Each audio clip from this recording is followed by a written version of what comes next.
Hi, I'm Peter Cowan, the Bee Whisperer. I'm going to do a small series of videos regarding the hobby scale queen rearing and cell grafting. So if you have a particular hive that you find really good and you'd like to make a dozen nukes out of it this year, it's still not too late to do it. So this is what you can do. You start off by building a cell builder, which will be the hive with lots of young bees that are going to raise and build and raise those queen cells. And of course, in parallel with this, you'll have the colony that you really want to graft from. So those are the two prerequisites you have. And so this video is about making up that cell builder and getting it ready for those to rear queen cells.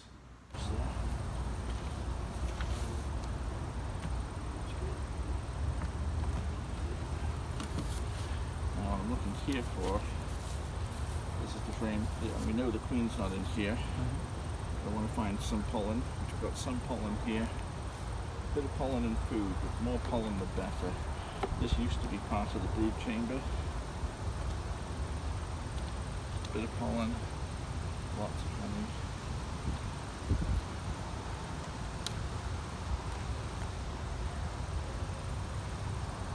Very little pollen here.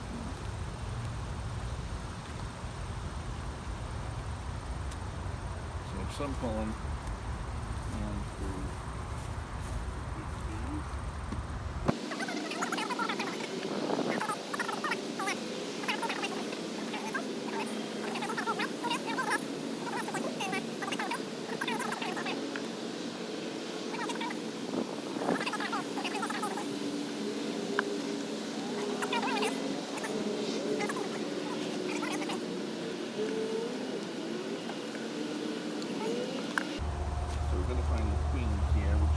On the third floor. Yeah, I believe it was the third.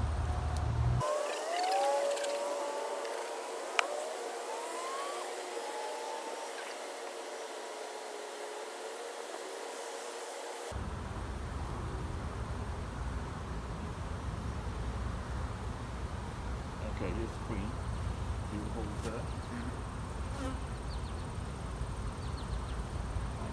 Shake these into here. You're going to take away the bees.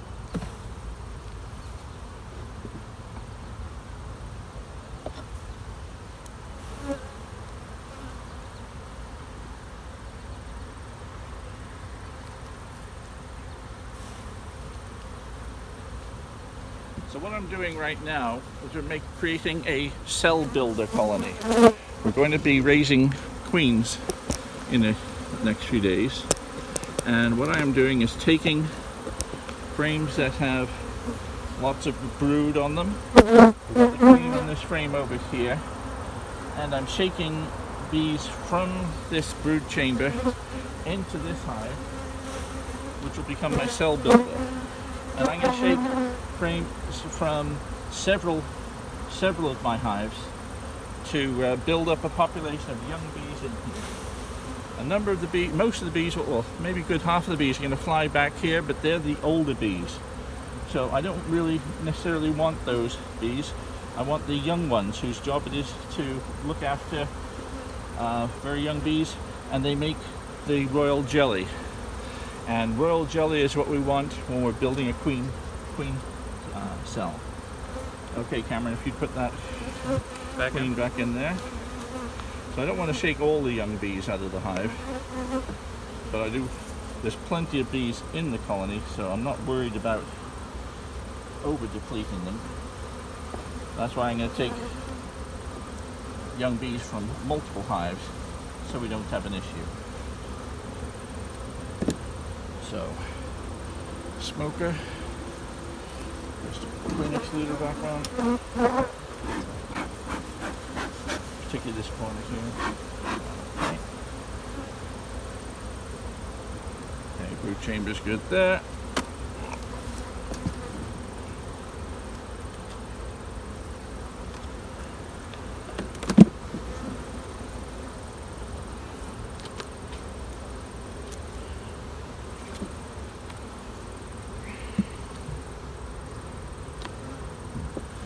Okay, now let's do the same thing again with this colony over right here. Yep.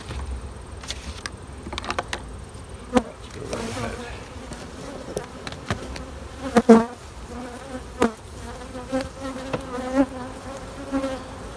Where's the lid? We're going to put these over here.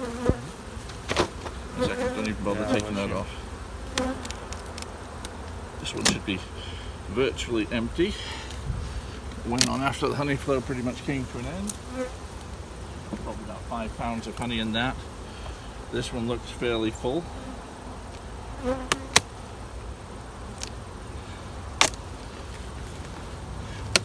Yeah, about 30 or so pounds of honey in there.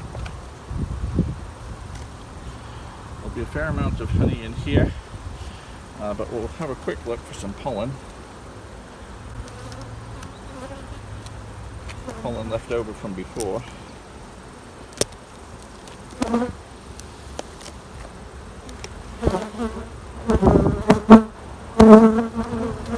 Depends how much brood we had upstairs.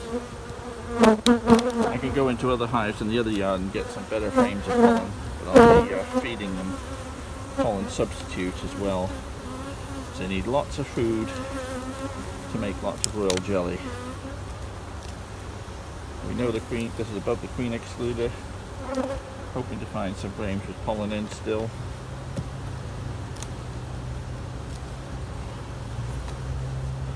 There's some pollen in there and this side, so this can go in. Let's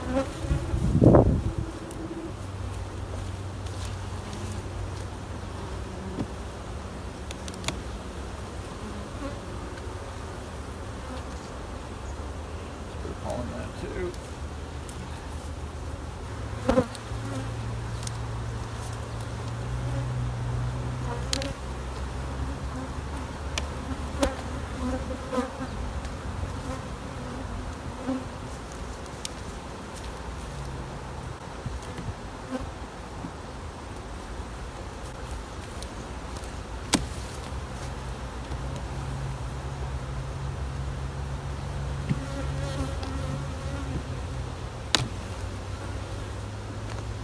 Do they make royal jelly from the pollen? Is that why you want mostly Well, pollen? no, royal jelly has a high protein content, and the bee, in order to make royal jelly, the bees need to eat a lot of protein. Okay.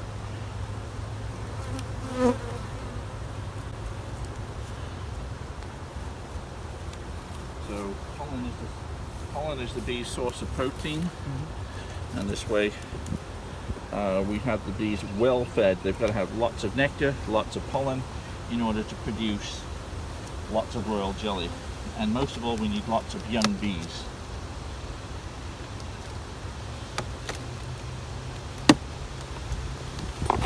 Because those queen cells pack in a whole load of royal jelly.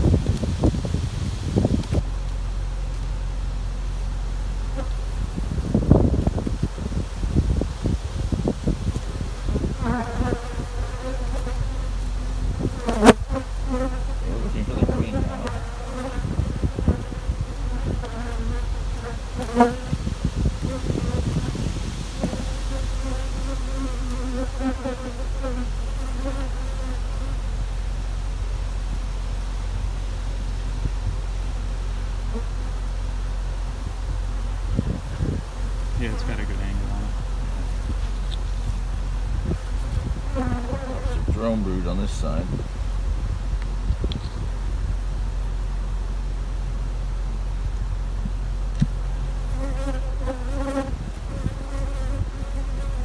Yeah, I get some of the comments I had that mentioning not seeing much drone brood. Well, the drone brood I tend to push out towards the outside edges. Here's our queen. The purple dot on her. So again, Cam, if you can just take her to one side, being really careful that she doesn't drop off. I'm gonna try to get a close up on it.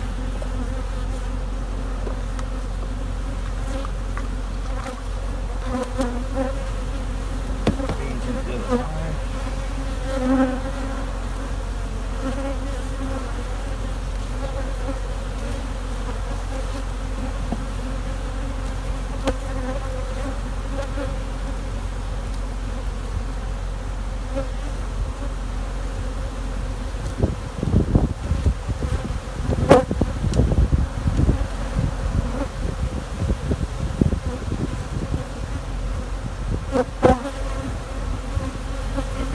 that queen back in here.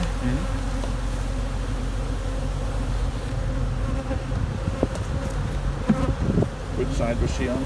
She was on the back side. Side towards me. Okay. This down here. Our cell builder's building up. We're filling it up with bees. We'll do the same thing from another hive, which will be more than enough for the young bees that we need for our cell builder. Nearly there.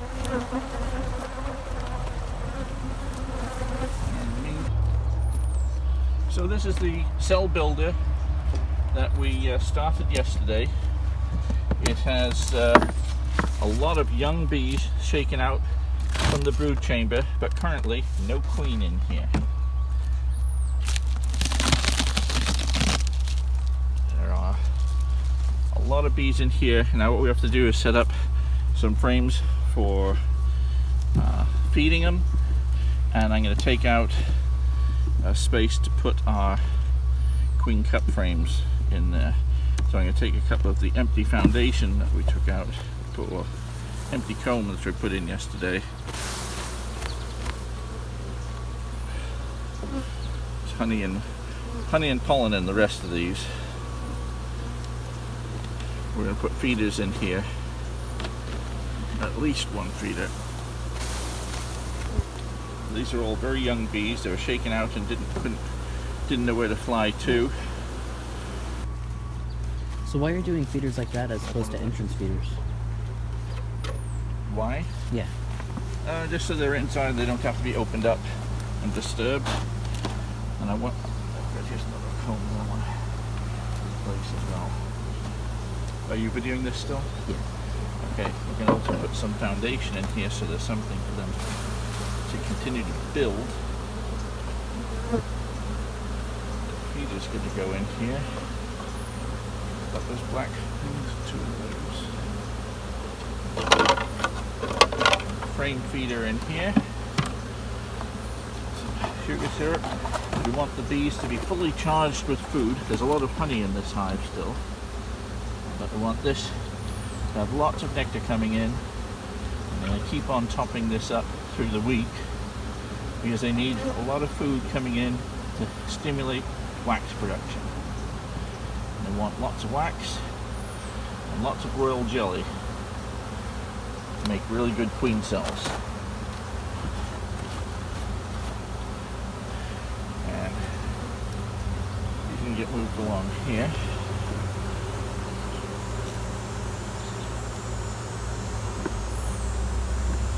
And we can put a frame of foundation in here to give them somewhere to put their surplus energy.